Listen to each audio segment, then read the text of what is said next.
Well, hey, Dave Melinda here, Positive Polarity Podcast. Hope things are going awesome for you again this week.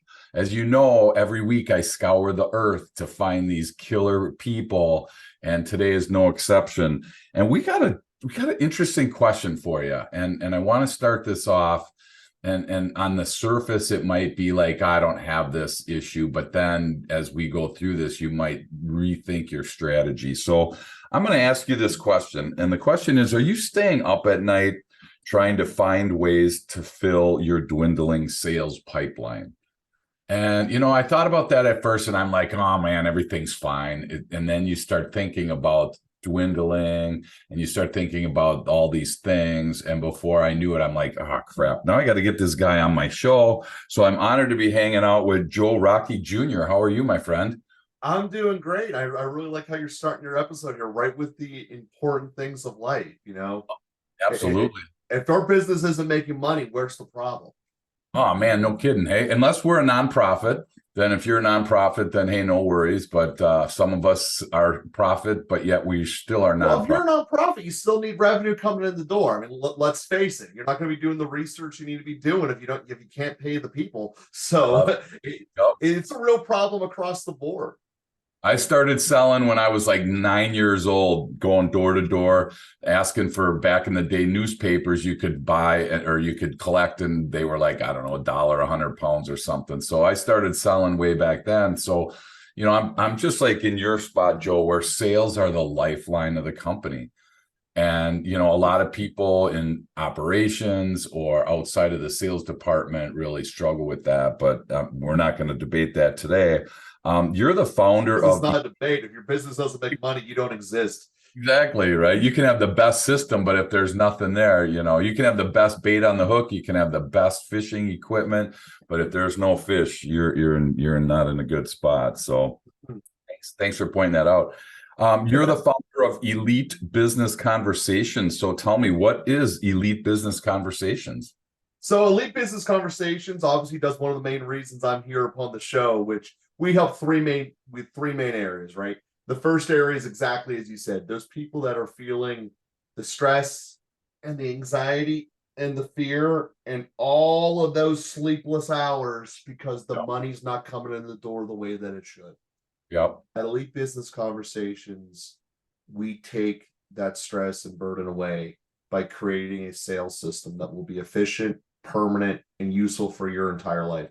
The second main area that we help people to lead business conversations is when you look around your business and you go, why am I paying these people?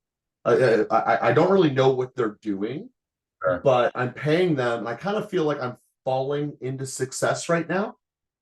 And the third group that we help is those business owners that just heard those prior two things and are feeling regret in their heart because they don't want to rebuild their kitchen before they sell their house. They'd rather just walk away from the business. It's time to retire. And not to say you don't deserve retirement. Retirement's great, but let's do it in a way where your employees do not become unemployed. And those are Sure. the three main areas that we help people to lead business conversations. It's absolutely fantastic. That's awesome. And so you started with create a create a sales system. And I think about that, and I think right away people are thinking high pressure, people are thinking those pieces, where they don't like to be as consumers. And I think that's the unique thing about selling, Joe, is that at times we're selling, but at times we're a consumer. And so we kind of sit on both sides of that, right? And so I think it's interesting. Do you see a lot of resistance from people when you talk about a sales strategy, a sales system? Do you tend to get, some resistance from people, entrepreneurs, that you work with? How does that kind of unfold for you? Absolutely. You just kind of hit the first point of what I describe as the 1960s sales method, which is high pressure. You don't get off this call unless I get what I want as the salesperson, and you're stuck there. And, Yep. America realized very quickly that wasn't awesome, but we were stuck with it in the 70s, 80s, and 90s. And then, Yep. boom, this thing called the internet happened and Amazon blows up. Why? Because salespeople have been failing for 3 generations. So Sure. people go to the internet. But the reality is, as we are diving into this e-commerce society, what we're truly finding is that most people, when they want to make an important sale, not necessarily a high expensive sale, but an important sale to them, want to have that human interaction of how do I make a connection here to know I'm doing the right thing for me as the buyer. Sure. And no matter how good your AI is with your little chatbot down in the corner, you'll never be able to replace that human connection. And Yeah. that's really what we dive into at Elite Business Conversations. That's what my book's about. And it's the importance of creating human connections to make the ability to have, hey, yes, there's some elements of this conversation we need to do, and we should do them in a particular order. But at the end of the day, every relationship is fluid. There is no, you say this many words and then they're going to say this many words and blah, blah, blah. That's not how life works, right? It's a conversation, it's connection. And it really starts with your ability to know yourself, to be comfortable in yourself. And then how do we exhibit those elements into conversations with our clients?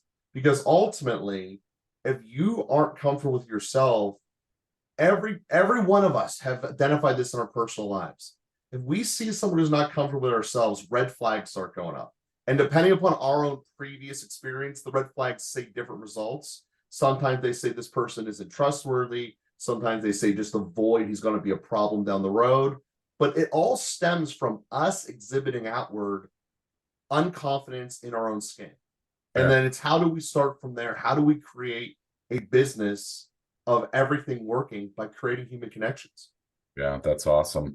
Well, and I think when I think of sales systems or sales process, whatever words work for you, I mean, there's this every time we sell, we either are on our system or we're on the prospect system. I mean, right? I mean, there's a system, there's a process in place, and either it's your, way or their way. And I feel like the best sales professionals they have their system, but they make the buyer feel like it's their system. Because again, none of us like to be sold. I always say we love to buy, but we hate to be sold, right? We love to buy stuff, but man, we all, I don't know, I shouldn't say this, but I don't like walking down the mall, Joe, where that guy's selling gutters, right in the middle, and he's like waiting for us to connect eyes because he's going to bounce on me. And, he's not going to let me go, like you said, until I sign up for something. And as consumers, we're so paranoid of that. So I'm assuming your system and the system for people listening, it's really, how do we make it about the buyer? I mean, because at the end of the day, it really is. Yeah, no, that's exactly it. So you have to start with that process in mind. And let me just step back for a quick second for a quick little definition. It actually gets into one of the things we said in the very beginning about the debate of sales and the importance for the business. Sure. Every business, by definition, is a money-making machine, or it will fail. That includes the nonprofits out there. Sure. And there are three components of this. The first is your prospect / future client needs to know you exist and has to have a desire to come to you, whether it's physically or virtually. Second, when they're with you, they have to have the ability to exchange resources with you in exchange for a promise of a future good or service, and then the good or service need to deliver. So the way that that's commonly broken down is marketing, sales, and operations. But the reality is the three of you are a team. And if you are not looking at your client through the funnel of all three of them, you are doing a disservice and fighting against yourself. The easiest way to create efficiency within your business is first by lining up yourself. So rather than being a coiled up snake all over the place, how about we straighten it out and we make it a nice functional pipe? You don't want to be one of these Dr. Seuss pipes that all different sizes going around different things and all they're doing is leaking. Because that's the reality of what your business is if your operations and marketing are not in line with your sales and vice versa. So that's the first thing. What does our actual prospect look like that our product can actually fit? Because getting a ton of people entering into our pipeline for our sales funnel that have nothing to do with the ideal client that our product actually solves is useless. It's a waste of time and it'll burn people out and it'll waste money. So the exact answer is it has to start by knowing who your customer is. And if you start by saying, we make the absolute best bread on the planet, and we put jalapenos in it, it's got some nice little flavor to it, but we're only marketing to people who hate spicy food, it doesn't matter how good your bread is. No one's going to buy it on the long term. Right. And that's to the other point to the people who say sales don't matter. It's not the people that make the best bread that last the longest and are the most successful business. It's the ones that sell the most bread. And to sell the most bread, you need to be targeting the right people, promising them correctly what they're going to get, and then delivering upon said promise. It's a three-way funnel. And it starts with going to your question of making your own sales process, not living on your buyers. You need to know where it ends. So I know that my bread is this. And I know that if I tell you it's going to be fluffy and buttery, I'm lying to you. Now, you as a prospect might want that style. Well, I need to be direct with you as a salesperson and say, we might not be a good fit. And Sure. because we're not a good fit, I don't think we should pursue this anymore. And that's okay, because it's actually much worse to try to force you through with your desire that's something we can't deliver on than to actually say, this isn't a good fit. There's going to be someone else coming through the door in 10 minutes. I'll just talk to that. And Sure. as a salesperson, it requires great maturity in your process, in your experience and confidence in yourself. But it also requires that your management structure around you allows you to do that. Because a lot of where this 1960s failure comes is from the top-down approaches of how to manage your company. And it's very solvable, but it's also a night and day change from the way that most companies were brought up from Right. from the 60s. Long story short. Yeah. No, absolutely. Well, and I think you bring up a great point, Joe. You know, the good fit is something that's really misused, I feel, because like your bread example, I mean, if we found a group of people that didn't like spicy, food, we would be like, well, just pick out the jalapenos, pick them out, we would try to just make it fit. And it's like, man, it's not a good fit, and so that's where I feel like you said, I mean, full disclosure, I'm walking down the mall, Joe, and the guy's like, hey, do you need your gutters cleaned or whatever? I'm like, I'm homeless, or I rent, or people are now like, it's okay as a prospect to lie to salespeople, right? But it's like we get put in these awkward positions. I'm not interested. I'm at the mall for a specific reason, and it really wasn't to get my gutters clean. No offense to people cleaning gutters. It was what I was there for, right? And so I'm not a good fit for you right now. I wish that people could just accept that, rather than try to make, well, what about your neighbors? I mean, it's like, oh my gosh, I don't know about my neighbors' gutters. I mean, so I love that good fit piece, and every good sales process needs to make sure that they, like you said, know the customer very well. You got to know your customer as good as you know yourself, to your point. Otherwise, you're going to be, misaligned in a lot of cases. Yeah. To that point, you have to at least know what your customer isn't. You might not need to know every single positive thing about them, but you need to be able to know the baselines of saying, this isn't my customer. And you hit upon something that's very important that most people are as their prospects. And this is one of the things that blew me away from my first sales coach, and really my only sales coach, because he's amazing, is that the initial reaction for most prospects is to lie. Follow-up question, they will lie again. Then they give you just enough information so you can get a quote, and then they lie and or run away. I mean, that's basically the model of most prospects, right? You just walk through it. No, I rent. I don't own a house. I'm not doing anything with my gutters. Do I have or know any neighbors? No. And then because you didn't want a prospect, you didn't give them any information. You just left. Right. So that's the way that we are trained, because that's how you beat the 1960s model. Right. And what you're missing in all of this is the actual human connection. And this is the problem that you see in so many situations. Salespeople, by their management structure, are forced to essentially become robots. I read this script, I do this action, and then as a result, this should happen. Well, there is no flow chart for interactions and relationships. It just doesn't work that way. This is part of why sports are amazing to a lot of America, because there is no guarantee.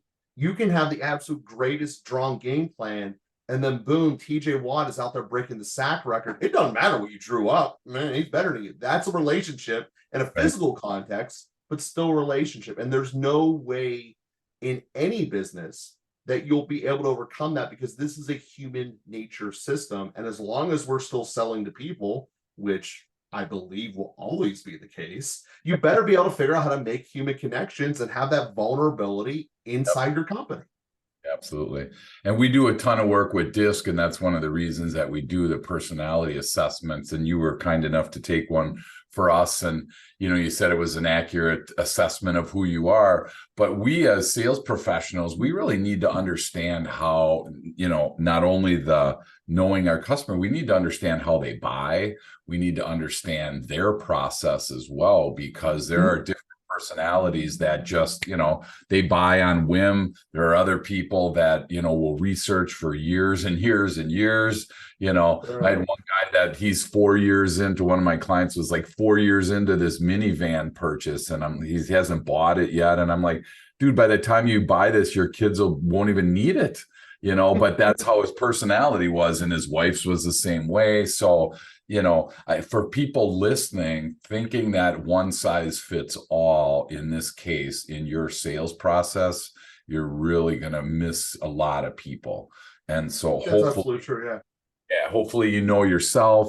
Hopefully then you're able to know your customer. So, but you bring up something I wanted to touch on, Joe. 3 words that I never would have put together was revenue pipeline correction.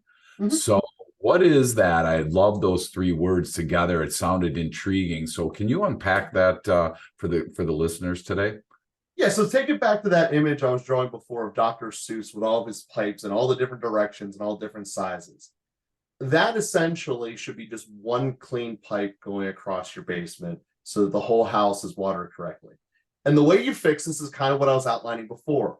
We start with our marketing, sales, and operations team, and we see what's out of line, and we internally get it all going on the same page. And not so that they're in their own little silos, but so they're actually together and cohesive, and that they're incentivized to be together and cohesive. And that's the really part of the starting process. When Elite Business Conversations comes in to help your business, it is starting with essentially an audit of reality. Where are we right now? Not what do we think we are, but what is actually going on. And then we dissect it, and we sometimes cut it up and then put it back together again. It just so that at the end of the day, when the client or prospect is initially introduced to us all the way through the completion and the post-sale, that the process has been beneficial for both sides, and that it's done in the situation where it's going to be repeatable. Because going back to the element before, trying to put a prospect that's a bad fit through a system will break it. That's how you get all those kinks and bends in different size pipes, because you're trying to be accommodating to the wrong kind of client. And that's what you need to avoid. And so when I say revenue pipeline correction, it is that entire process that we go through to fix that. Great. And you know what, I tell you right now, Joe, there's a lot of people listening that are saying to themselves, my pipeline's fine. And I think that's what's cool about what you offer. It's kind of like an audit from outside. And I think that a lot of us business owners, entrepreneurs, we have blind spots. And so we think that everything is good. And it's interesting because when I run into that type of person, Joe, I'm like, okay, first of all, ask your sales team, then let's see where the leaks are in the pipeline, like you said.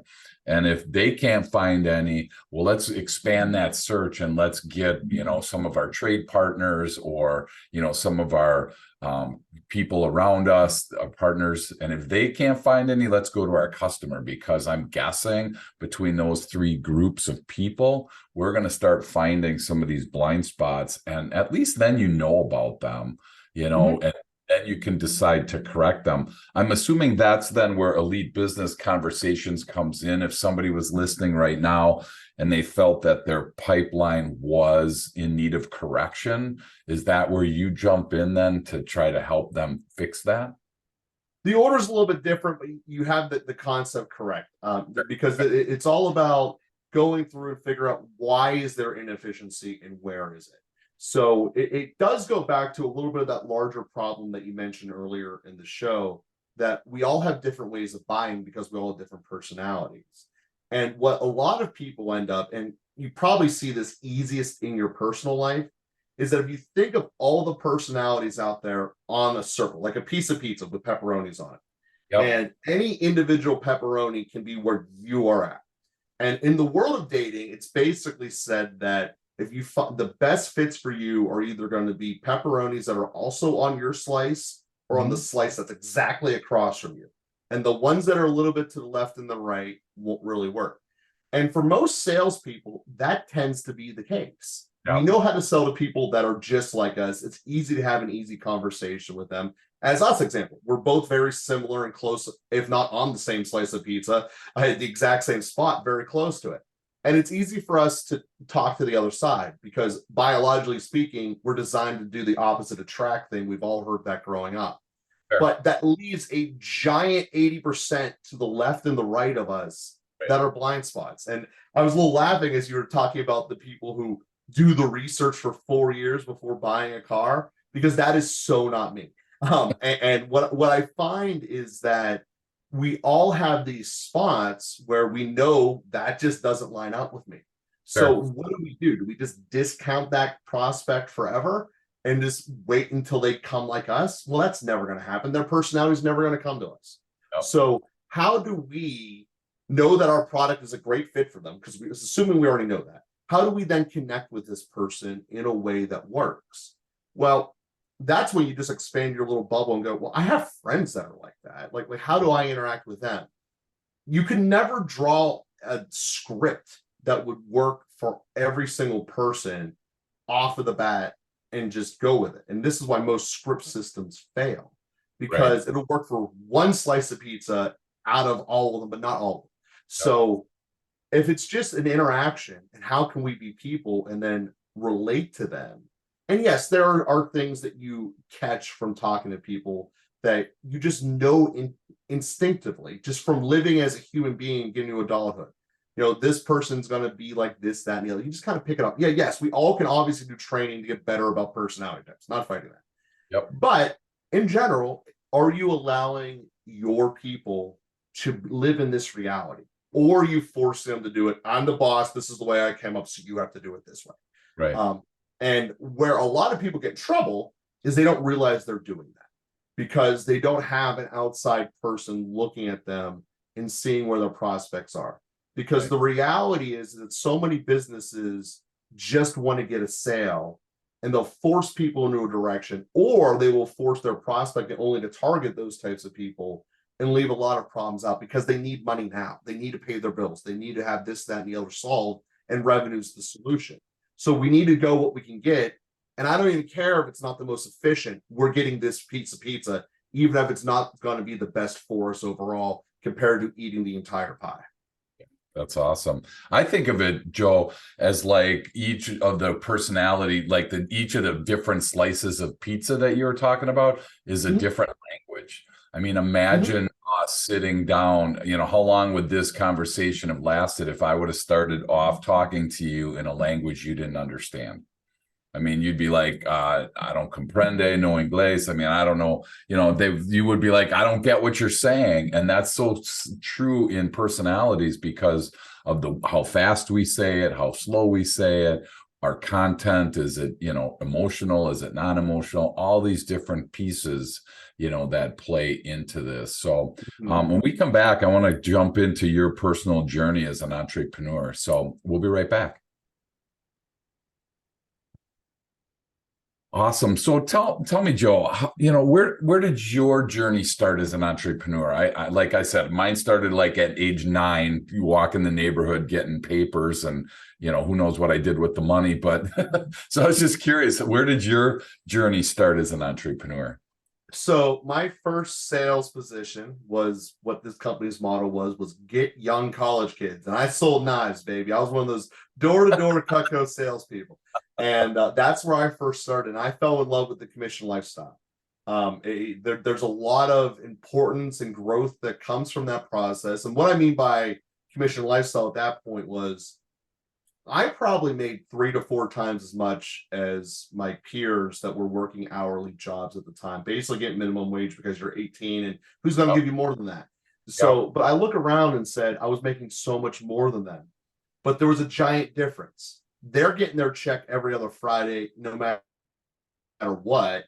And mine, although massive, was not so regular because I didn't really know how to sell at that point. I just knew that when it happened, it was great. And that was really what started me, was because I fell in love with that process.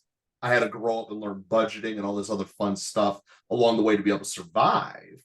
Right. But that's what really got me hooked, was the fact that I was only getting paid when I won or lost, which, as you can hear from people who know the profiles there, that's kind of the D in itself for the disc, the way disc evaluates it.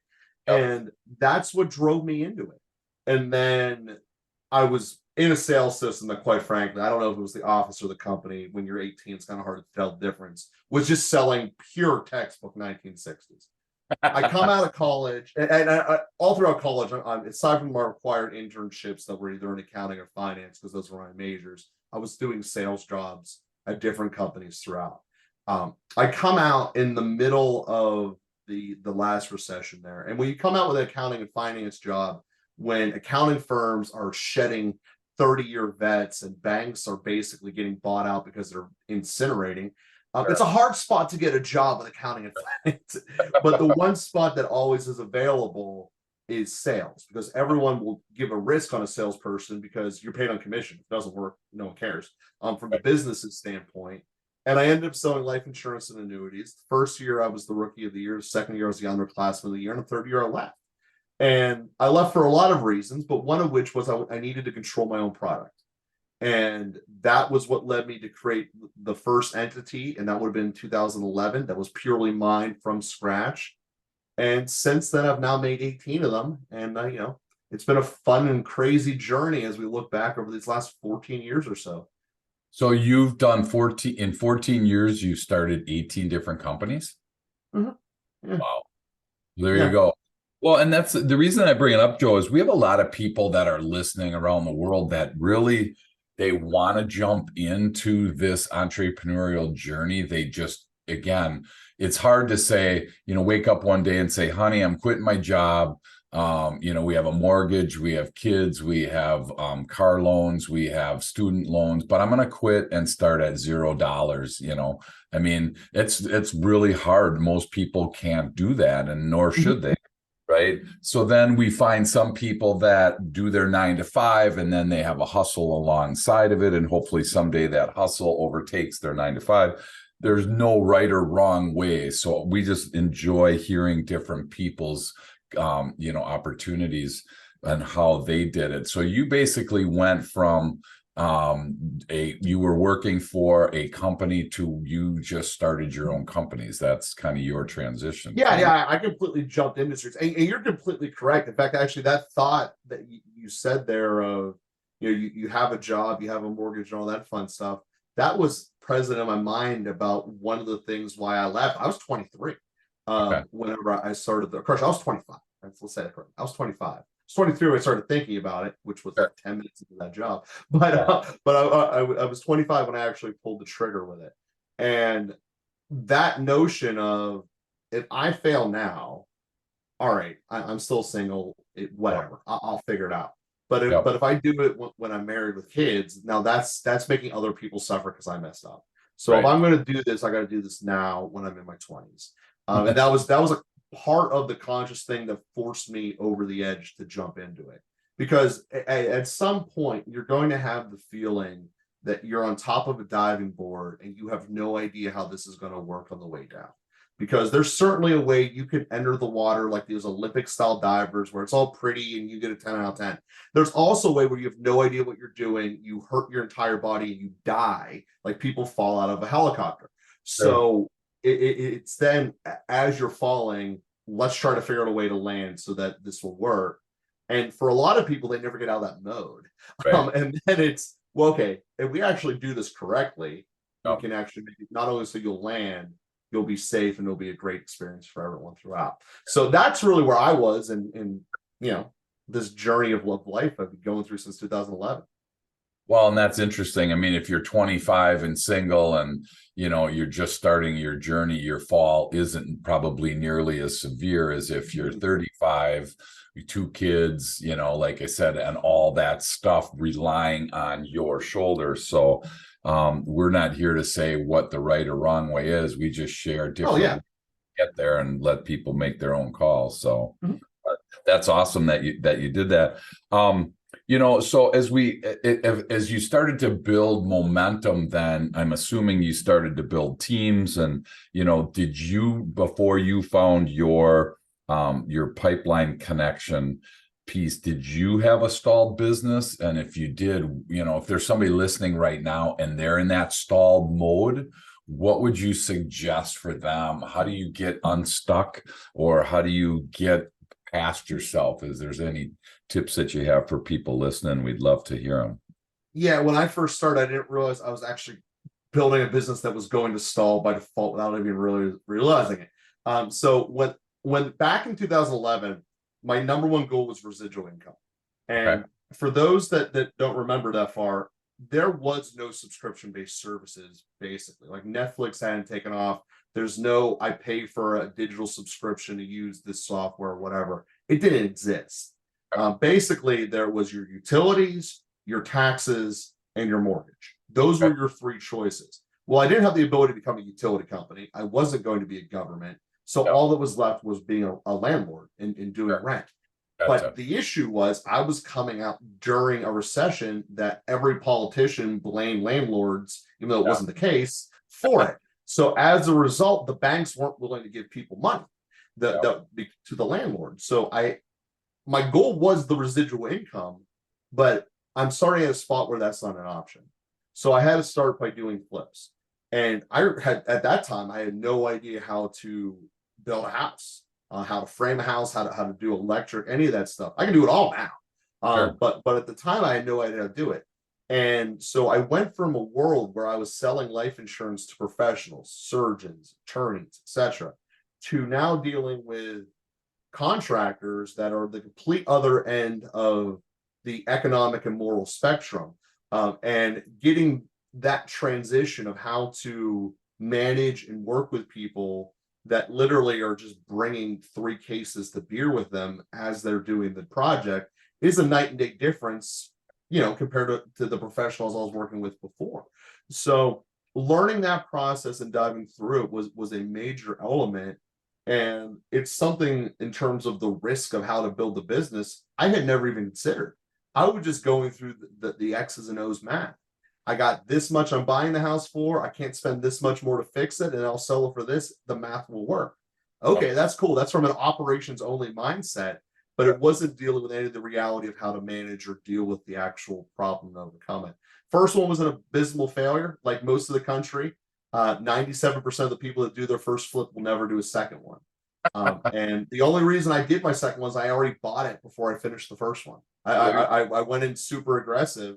The second one more than made up for everything. And then, as a result, other things spun out of it, and the rental company eventually grew. But the stalling was at that point building the rental company without really having the idea for the surviving today. I just knew that I eventually wanted to get it to build up, that I was getting paid when I was older for work I did when I was younger. But I didn't have enough to realize there's legitimate cost day to day to be built into. So there was a lot of different elements to it, but that was how I got through the equation. Gotcha.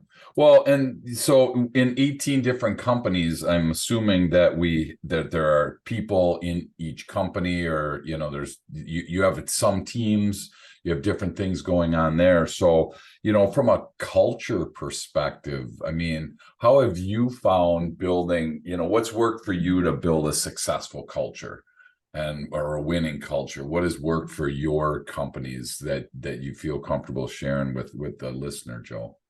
So to me, it all starts with a mindset that is starting point realistic with a shade of optimistic. And I think that you need to start in that place explicitly, because if you come in from a very negative or pessimistic extreme, or even three quarters that way, you're never going to be able to see the opportunities that are there before you.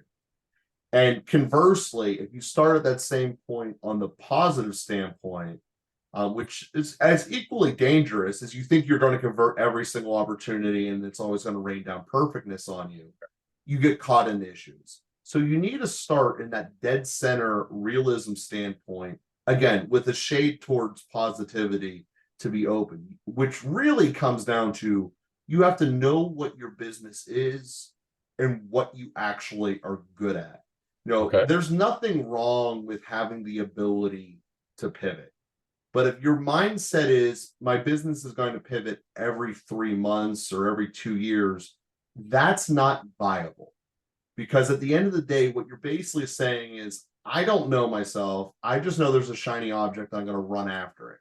Well, Yep. that's literally what dogs do chasing cars. That's not a successful system. And that's not how adults are meant to be. So when we look at this and go, okay, well, that's not going to work. Well, that's why you need to start with what are we? What are we good at? Even if it's not a pretty picture, Sure. that's a fact of life. For anyone who's gone out and tried to buy and restore something, it doesn't start pretty. You have to redo a lot of the work to make it awesome. But then when it's done, oh, it does things that you never knew before. Like I went and bought this old car. I didn't know that it wasn't going to work. And then boom, we replaced the engine. It's never been faster. It's the best car ever. And then you get so much more out of it because you know the inner workings because you went through it. And that is true also for founders who built their thing from scratch to go through and do the audit of what is it now, because it doesn't end up exactly the way you thought it. No business can or will. Sure. Well, that's a really great. I wrote those three words down and I feel like I never thought of it this way. So I'm a black and white thinker, Joe. It's one of those things where I wish I wasn't, because I know there's gray in the world, but it's like, man, it's so black and white for me. So I'm working on that. And it's kind of like black and white, pessimistic and optimistic. I like that you brought in that realistic piece, that middle ground, so to speak. So for anyone listening that may be struggling with the black and white like I do, hopefully, because I always want to be on the optimistic side, but then Joe brings up a great point that you can start to miss things, not deal with things, pretend they're not there. I mean, that's what some of the things that I struggle with. Nor do I feel like pessimistic is the right side either, because that's a situation where nothing is ever right. People don't like to be around pessimistic people. So that's not the good spot. So somewhere in the middle is that realistic piece. And I think from a business perspective, that's where I feel like outside influences really can help, because I could be going again with my blind spot thinking that I'm going down the right path of realism, combining the two, where I could be way off on that. So, do you see a lot of entrepreneurs with that blind spot, Joe, that people tend to not see some of the things that are right in front of them? Oh, absolutely. Every personality type, going back to that piece of pizza, has this problem. It's just where will it be for them? And that's a flat out part of life.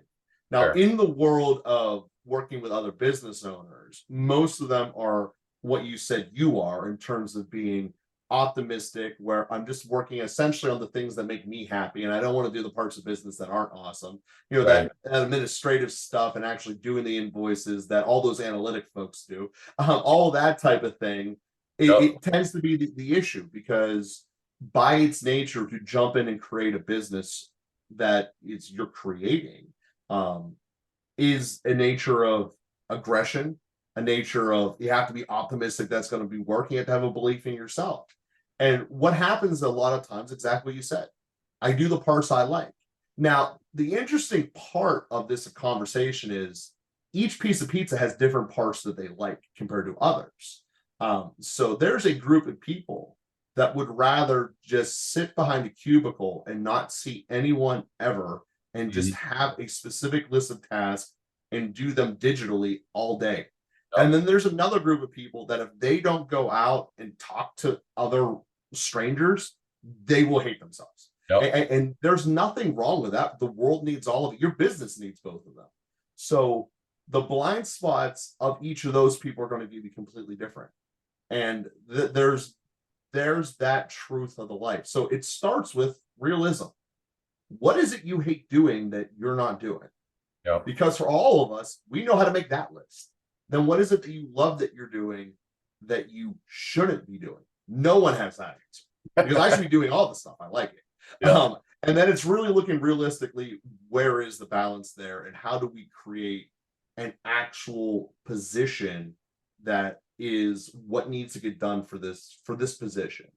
And that's how you get into making the business culture correctly.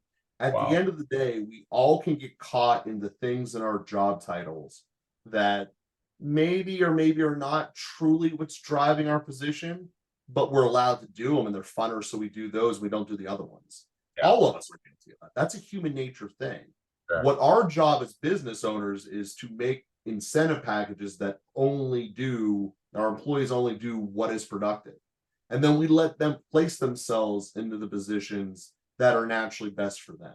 And this is how you create much better retention, much better everything positivity about a business culture that I alluded to earlier. When you look around and say, why am I paying these people? That problem goes out the way. I'm paying you to do this task. That's what you do. It's awesome. And you love it. So it's a win-win across the board. Yeah. And I think we've all heard it, or most of us probably have heard it pronounced like right seat on the bus. We want to make sure that they're on the right seat because to your point, the people that need other people and need that interaction, if you put them in a cubicle for 10 hours a day and put them behind a laptop or a computer and don't get up other than to have lunch and go to the bathroom, don't interact with anybody, don't talk to anybody, those people die on the vine awful quick if they need that interaction. So I love that analogy. And that's a winning culture is play to the strengths of your team. And I always hear people say, man, if I could just have 10 more of me, Dave, on my team, it would be awesome. And I'm thinking to myself, and finally I'm like, hey, if I had 10 Daves on my team, my whole wall would be filled with Post-it notes. And I'd have all these ideas, but then who's going to implement these ideas? Who's going to, follow through with this, right? Because that isn't going to be me, nor would it be these other 9 Daves on this team. So we'd crush every year. We'd crush the new ideas category, but we would fail epically on what got implemented because we're not good implementers, or I'm not a good implementer when it comes to that. So, and eventually you'd run out of capital because you built your team wrong. Because you're not getting your sales done. Absolutely. And it goes all the way back to like where we started is that's why if your pipeline is dwindling, why, and especially if you've tried a bunch of stuff and it hasn't worked. I feel like a lot of entrepreneurs try things. Hey, I'm going to try this. I'm going to market this. I'm going to try, they're trying a lot of things, but yeah, it's kind of like, this is brain surgery. We only get one chance at this. We can't try to do brain surgery, right? We really need to be in a situation where, man, if I don't know what I'm doing, I got to call an expert. And again, why I have Joe on today. So as we start to land, Joe, what would your tip of the day be for people listening? Maybe it's something that we covered. Maybe it's something on your heart that we haven't talked about yet, but hone in on somebody listening that might be struggling right now. What would your tip be for them today? So we have talked about this, and I want to give a concrete illustration to it because part of what we've talked about is knowing your business, knowing yourself, but it can be very hard to do. So for anyone who's ever watched the Doctor Strange the Doctor Strange movies from Marvel, there's a very good illustration where literally he gets punched out of his body and he sees his body interacting with other people. It's a very hard skill to do, but essentially that's what we're all called to do when we're doing a realistic evaluation. If I take all of my own personal biases out here and I'm just person A talking to person B, is this relationship fair and correct? That's basically the question you ask. And if it is, awesome. If it's not, why? And again, you got to take all the emotional stuff out of it. Why is this relationship that you have with your mother good, bad, or whatever? Take all the emotion out of it. We talk too much. We don't talk enough. When we do talk, it's a fight where we don't talk about anything that's a real issue. Well, those are all part of the adult parent relationship that need to be corrected. And this is what we go through and look at. And what you really need to be able to do. And it's incredibly hard. It's against a lot of human nature to take your emotions out of it. Sure. But for those that can, for those that are capable of it, that's how you excel in this skill. And it's something you can practice on. So just because you're not there yet doesn't mean you can't be. And this is a human skill above and beyond a business skill. Sure. Taking the ability to evaluate a relationship on reality's terms without your own baggage in it is the key to victory. And this is why a lot of companies end up hiring coaching or consulting firms. Yep. You can see it across the world because they're not in the emotional baggage of your company. Right. We didn't come through the fires of you coming up and you know how you put them out. We're just looking at the reality of this is what the structure is and this is how we can make it better. So that's a multi-part answer. Sure. First is develop that skill because it'll make every relationship you have. And secondly, to do something that you said earlier, whenever you are in a situation where it's not my strength, I don't want to have 20 million ideas with no implementation. Hire people, whether it's directly within your company or outsourced to another company, that will be able to do the parts that you don't want to do. Because the other fact is the stuff you don't want to do, you're probably not going to be good at anyway. So just hire someone who is. You don't want to do your taxes. We know you don't want to do your payroll. All of that's true. Hire someone who's better at it because there's actually someone out there who would love to do your payroll for you and actually find joy in it. As sick and twisted as that sounds for all of us DIs out there. Oh my gosh, I totally get it. And that's why, like for me, my producer just crushes these podcasts every week. All I got to do, Joe, is press play, and then she does all the rest.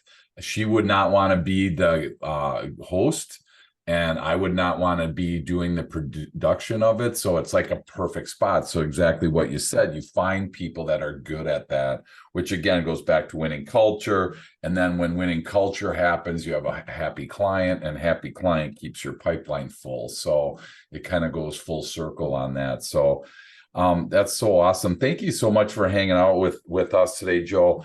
For someone that's listening, that might want to do a deeper dive on their revenue pipeline correction concept or anything else that we talked about today, what's the best way for people to connect with you, Joe, if they want to learn more? So there's two answers to that. The first is on Elite Business Conversations. You can come down and we can have a one-on-one free consultation. Mention that you heard about me on Positive Polarity. Instead of being a 15-minute chat, we'll make it a 30. So we actually can dive into a little bit deeper of the conversation. And the second area that you can find me is through my book that's out, Casino Sales Master, Winning Strategies in Sales and Life. If you reach out to me on LinkedIn, which I'm at Joe Rockey Jr., and you tell me you heard me on Positive Polarity, I will give you a discount code to be able to get that book, because everything that we discussed here, you can get accessible through one of those two means. And David, it's okay. Can I ask a question to you? Absolutely, for sure. Cool. So we obviously went through a lot here in today's show. Was there something that stood out to you that you particularly enjoyed? Yes, definitely. What I wrote, took a ton of notes. I think what really the two concepts, I'm gonna do what you do and do two rather than one. I really like the pessimistic, optimistic, and realistic piece that really spoke to me. So I'm going to unpack that in my brain. And the other one that really I never thought of, and I kind of did a visual while we were talking, was the sales, operations, and marketing. And I don't know what that's called, where you have three circles that kind of overlap each other a little bit. But I was thinking about that when sales and marketing and operations overlap each other successfully, that middle where all three kind of overlap. That's like the power right there. And so I never thought of it that way. So those were my two takeaways today. Yeah, that's the position of victory. And when it's done correctly, that's where your company lives. Because you're going to be in one of those areas, be there where it's successful. Absolutely. Wow, that's awesome. So again, jump on to elitebusinessconversations.com, mention the Positive Polarity Podcast, and Joel will hit you up with an extra 15 minutes free work there, and then find the discount code for his book. And again, I bring this to you guys every week to be able to help you with small course corrections in your life. And the hope is in the last 45 minutes that you're better now than you were when you jumped on. And if that's the case, then Joe and I had a successful time. I know I'm better, so I'm happy with that. Hopefully you are as well. And again, reach out to Joe, help him help you, because we don't have to do this journey alone. And that's why we're here. And we can't wait to keep learning from you, Joe. Thanks again for all you're doing. Perfect. Well, thank you for having me. It was an absolute blast being on the show.